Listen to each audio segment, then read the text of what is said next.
Hello, you're watching Unfiltered with Adeyemi, and on this channel, I will be talking on topics ranging from faith, relationship, and lifestyle. If you're just seeing this for the first time, please don't forget to subscribe, like, share, and comment. Stay tuned.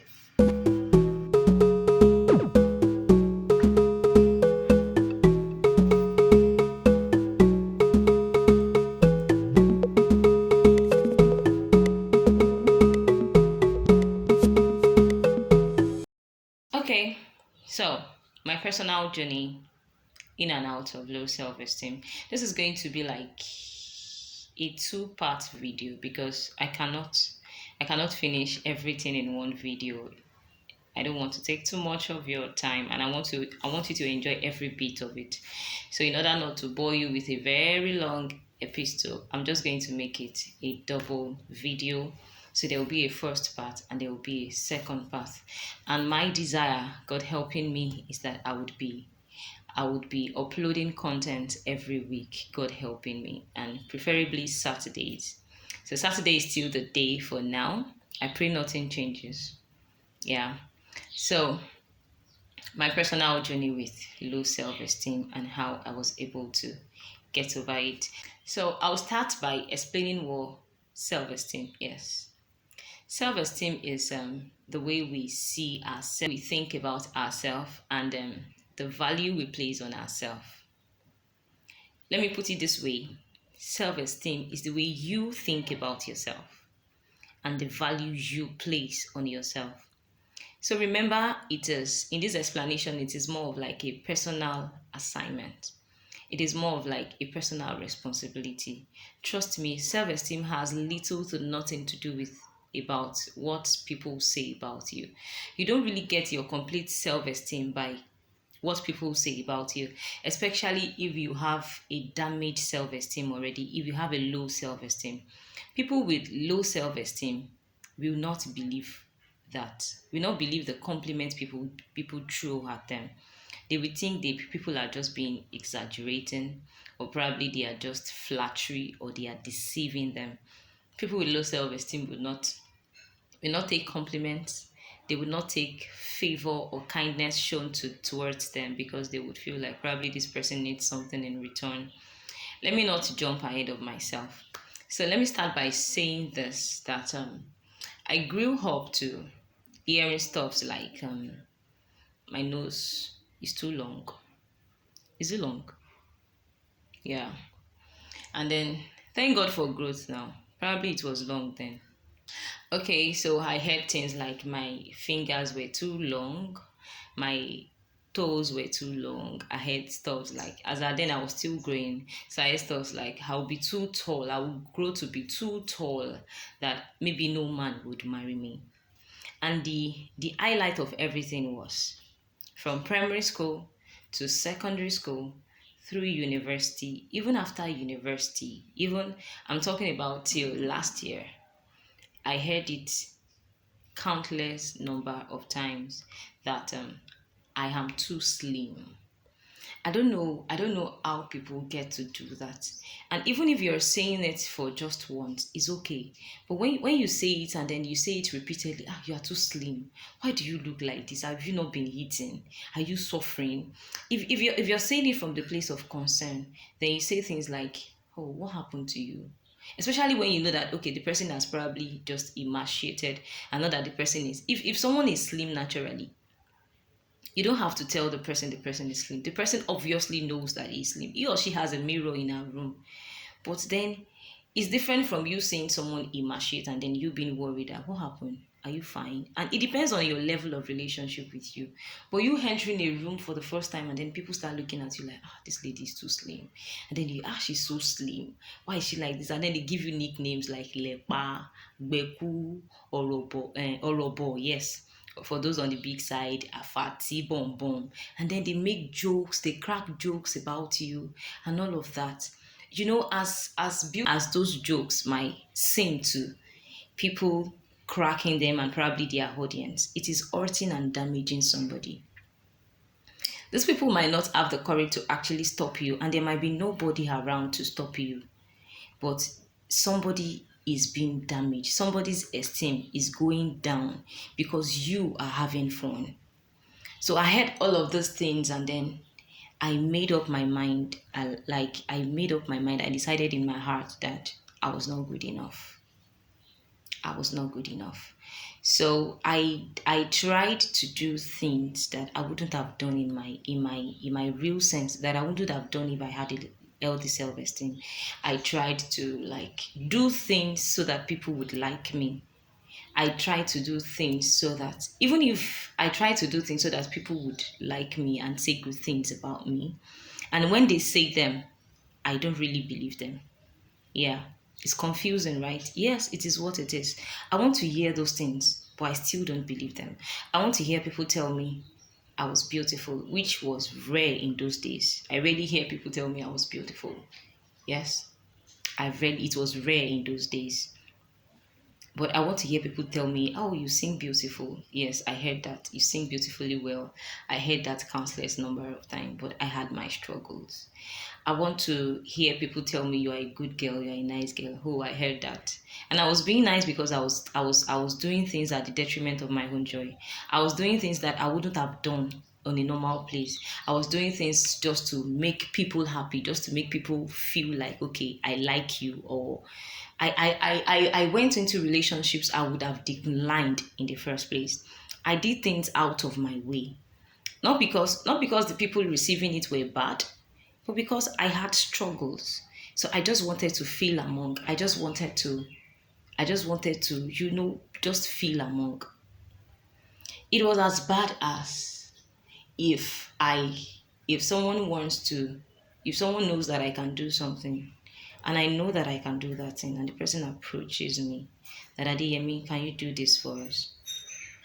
Instead of me saying, okay, I will do it, I would rather say no, just because I want to play low.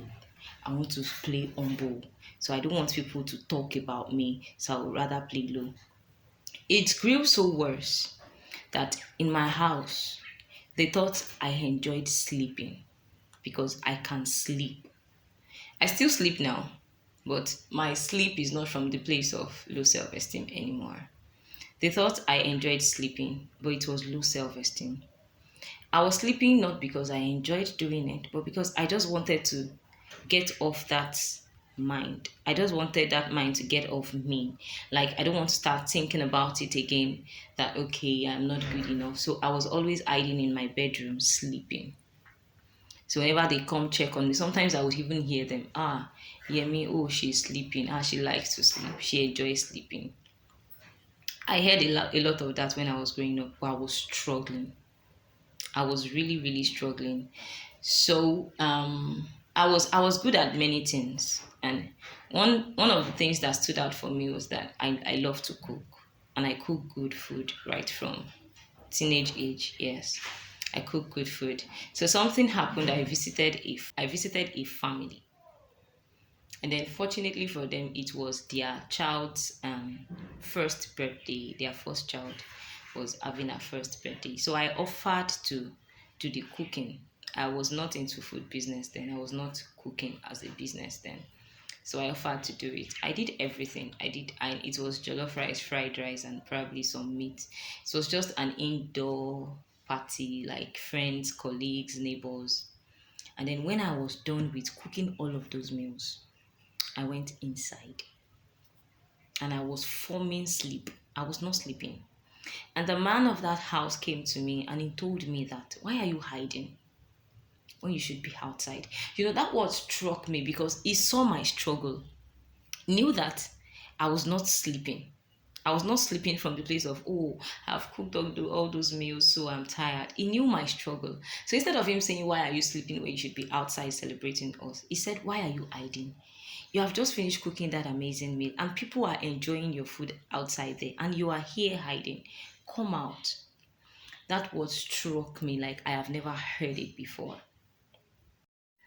It was as terrible as me having answers to questions in being asked in class and just keeping quiet.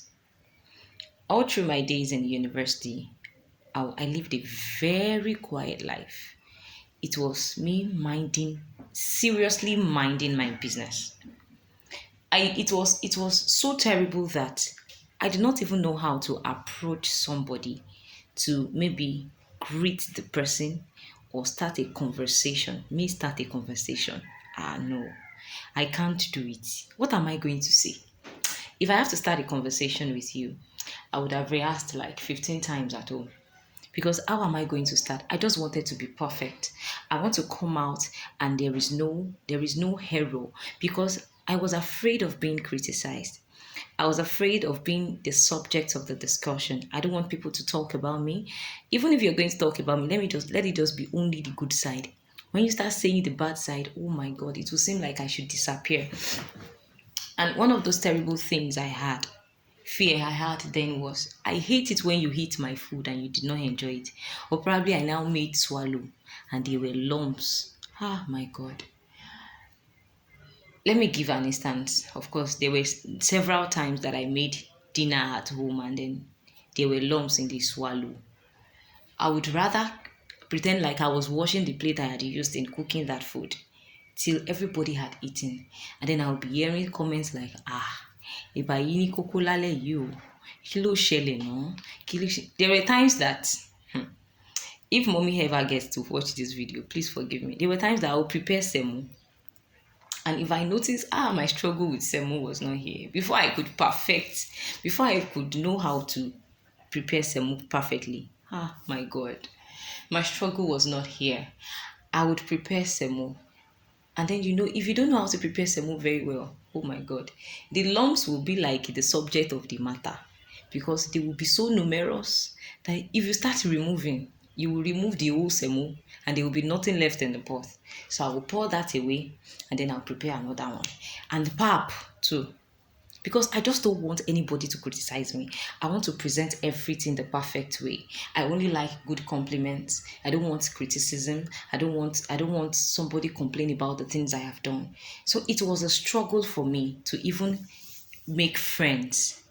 I could not even go and say, oh, you are good. I don't give compliments. Even if you're good, I will just keep it to myself. I will ignore. And the worst part of it was, oh my God, I can smile now. If you know me now and then you say I cannot smile, no. You need to know me in my past. Let me try to replicate my facial expression whenever and wherever, even when I'm singing in church. It is always like this. I want you to see it very well. It is usually like this. That even if I'm saying good morning, it doesn't mean that I don't like you. It doesn't mean that I'm not happy. I can be talking and then I'm frowning. I don't know how to smile. Not because I don't want to smile, because I built that wall around me that I don't want people around me. I don't want people around so close to me that would start talking and then they will be I felt like when they will start seeing my flaws, even though I can see their flaws, even though people people tend to have flaws, right? People are permitted to have flaws because we are not perfect. We are only trying and making efforts to be better than who we were yesterday. But I don't want to. And in those days, yes was my major slogan. I would say yes to do things, especially when it has to do doing things in the background. I don't want to be in the face of people. And when you tell me to do something I know I can do confidently, just because I want to play humble, I will say no, I don't want to do it. So low self-esteem would make you do a lot of this and more. It made me hide myself where I should not be hiding. It made me keep quiet when I should be talking. It made me accept things I shouldn't have accepted. It made me do so many things. It made me sleep too much when I should probably be adding value. It made me not to even be interested in reading because I was just like, what's there to read? I'm not valuable. There is no value on me. Let me just end this session by saying that even if you have to help people, even if you have to be there for people, try to be something to yourself first. If you're a physician, heal yourself first before you start healing other people. Don't hide under the canopy of I'm helping people when you are hurting. Low self-esteem would make you be there for people and you cannot even be there for yourself. It will make you make people laugh outside and then you come back inside and you are crying. You need to get help. So in my next video, I would be talking about the things I did that actually helped me, and then what actually gave me the confidence and the courage to do the things I do right now. If it was before, I cannot make complete sentence without making mistake. But thanks to God, that has helped me. So thank you for being a part of this video. Thank you for staying tuned. Thank you for subscribing. Thank you for liking. Thank you for sharing. In the next video, we'll see you again. I love you.